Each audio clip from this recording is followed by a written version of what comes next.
Hello everyone. তোমালোকৰ আজি হৈ যোৱা যোৰহাট ডিষ্ট্ৰিক্টৰ যিখন তোমালোকৰ এনুৱেল এক্সামৰ মেথমেটিক্সৰ কুৱেশ্যন পেপাৰ আছিল সেই কুৱেশ্যনখনৰ আমি আজি MCQ খিনি সম্পূৰ্ণ সলিউশন তোমালোকক মই এই ভিডিঅ'টোত তোমালোকক দেখাই দিব লৈছো কোনকিটা তোমালোকৰ MCQ কি কোনখিনি শুদ্ধ হৈছে আৰু কোনখিনি ভুল হৈছে তোমালোকে চেক কৰি ল'ব পাৰিবা এটা সো আমি প্ৰথম কুৱেশ্যনটো আমাক দিছে যে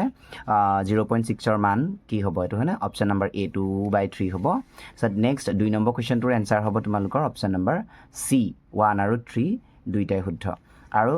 তোমাৰ 3 নম্বৰ কুৱেশ্যনটোৰ অপচন শুদ্ধ হ'ব B option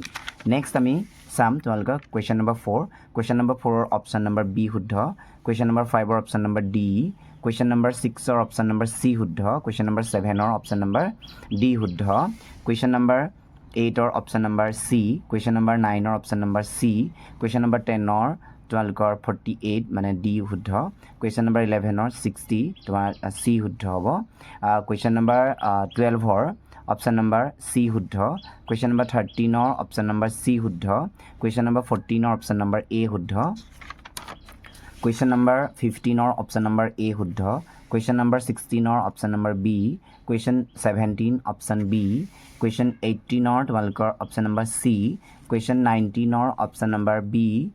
20 option number A 21 ৰ অপচন নম্বৰ B 22 ৰ অপচন নম্বৰ D শুদ্ধ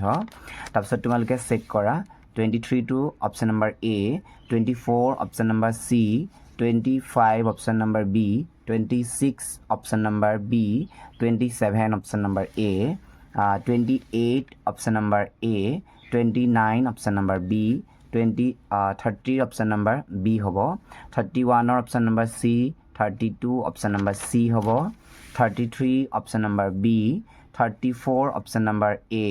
35 option number D 36 option C 37 option number D হ'ব 38 অপচন A 39 অপচন C তোমালোক যদি চেনেলত মোৰ নতুনকৈ আহিছা তেনেহলে চেনেলটো কিন্তু সাবস্ক্ৰাইব কৰিবলৈ নাপাহৰিবা অপচন নম্বৰ তোমালোক 40 টুৰ হ'ব অপচন নম্বৰ A 41 ৰ option number B 42 option number D হ'ব 43 option number B 44 option number A আৰু 45 হ'ব অপচন নম্বৰ C এইখিনি তোমালোকৰ আছিল কুৱেশ্যন পেপাৰখন এখনি তোমালোকৰ আৰু বাকি ডিস্ট্ৰিক্টৰ যিসকলৰ মেথমেটিক্স পেপাৰখন হোৱা নাই এতিয়াও তোমালোকে সেইসকলে মেথমেটিক্স পেপাৰখন কেনেকুৱা হৈছে চাই ল'ব পাৰিবা তোমালোকক মই মানে যিখিনি কুৱেশ্যন কমন হিচাপে তোমালোকক প্ৰভাইড কৰিছিলো সেইখিনি কুৱেশ্যনৰ পৰাই তোমালোকে এই কুৱেশ্যনখিনি মানে তোমাৰ থিওৰিখিনি আহিছে গতিকে এইখিনি তোমালোকৰ এইটো কুৱেশ্যনখিনি এনেকৈ তোমালোকে চাই ল'ব পাৰিবা এইখিনি আৰু তোমালোকে আৰু কেইটামান এফালে আছে পিছফালে এইখিনি হৈছে আমাৰ আজি যোৰহাট ডিস্ট্ৰিক্টৰ হৈ যোৱা পেপাৰখন ধন্যবাদ থাকিল